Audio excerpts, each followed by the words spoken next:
السلام علیکم، بسم اللہ الرحمن الرحیم۔ مطالعہ پاکستان جماعت دہم، لیکچر نمبر آج ہمارا 7 ہے۔ ہم جو چیپٹر پڑھ رہے ہیں وہ تاریخ پاکستان کا دوسرا حصہ ہے، پارٹ 2۔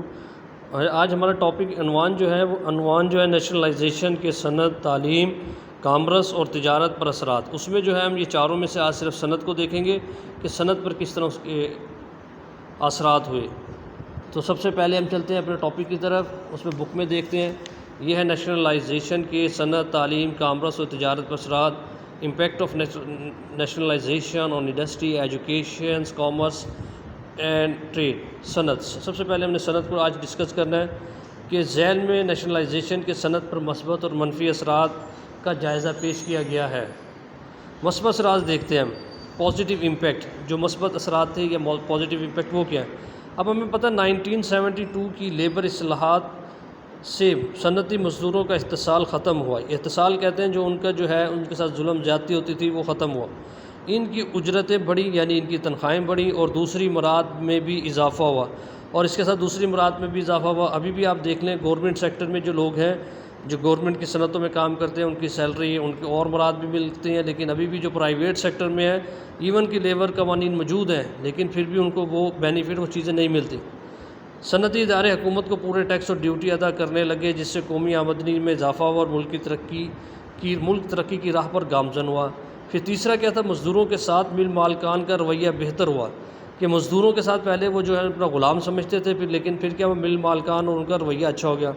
ہڑتالوں کی تعداد بتدریج کم ہوتی گئی، یعنی آہستہ آہستہ جو ہڑتالوں پر مزدور چلے جاتے تھے وہ کم ہو گیا۔ صنعتی اثاثوں پر صرف 22 خاندانوں کا قبضہ تھا، جو پہلے ہمارے پاکستان میں صنعتی اثاثے تھے 1971 تک، وہ جو صرف 22 خاندانوں میں تھے وہ قبضہ ختم ہوا، اور سرمایہ دار طبقے کی حوصلہ شکنی ہوئی۔ صنعتی ادارے حکومت کی تحویل میں آنے سے حکومت کے لیے صنعتی اشیاء کی قیمتوں کو کنٹرول رکھنا آسان ہو گیا۔ جب ادارے حکومت کے پاس آئے تو حکومت اب اس کی ذمہ دار تھی، تو پرائس حکومت اس کی منتخب کرتی تھی۔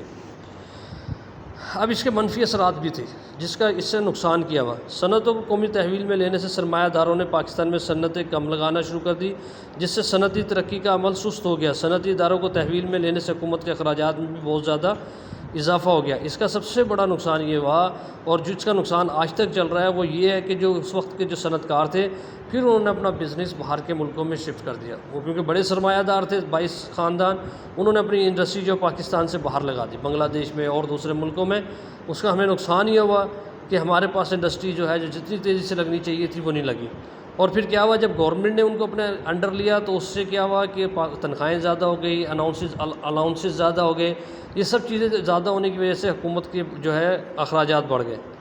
مزدور یونینوں نے سیاسی آزادی کا بھرپور فائدہ اٹھایا۔ اب مزدور یونینوں نے کیا کیا کہ ان کو ہر محکمے میں یونین بن گئی تھی، ذرا سا کوئی مسئلہ ہوتا وہ ہڑتال پر چلے جاتے، اور آئے دن مراد میں اضافے کے لیے ہڑتالیں اور مظاہرے ہونے لگے، جس سے مزدوروں کی کارکردگی بہت متاثر ہوئی۔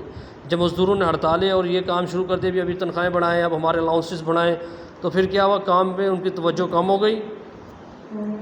صنعتی اداروں میں ضرورت سے زیادہ سیاسی عملہ بھرتی ہوا۔ جو سیاسی گورنمنٹ آتی تھی ہر ادارے میں جو ہے نا اپنے زیادہ مزدور بھرتی کر دیتی تھی اپنی پارٹی کے، جس سے نقصان ہوا کہ آج تک ہماری بہت سارے جو بڑے بڑے ادارے ہیں، جیسے ریلوے ہے، ہماری جو ہے PIA ہے، اسٹیل مل ہے، یہ آج تک جو ہے اس کے مزدور بہت زیادہ ہیں اور اس کا ہمیں نقصان ہو رہا ہے، جس کو کام سے زیادہ مراد سے دلچسپی تھی۔ اب یہ وہ لوگ تھے جن کو کام سے زیادہ مراد سے دلچسپی تھی کہ مراد کیسے اچھی ملیں گے۔ اس طرح کام کی استعداد بروز کم ہوتی چلی گئی۔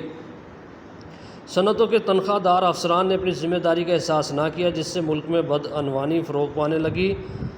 سرکاری تحویل میں ہونے کی وجہ سے بہت کم پیداوار دینے والے یونٹ بھی چلتے رہے، جس سے قومی خزانے پر بوجھ بڑھتا رہا۔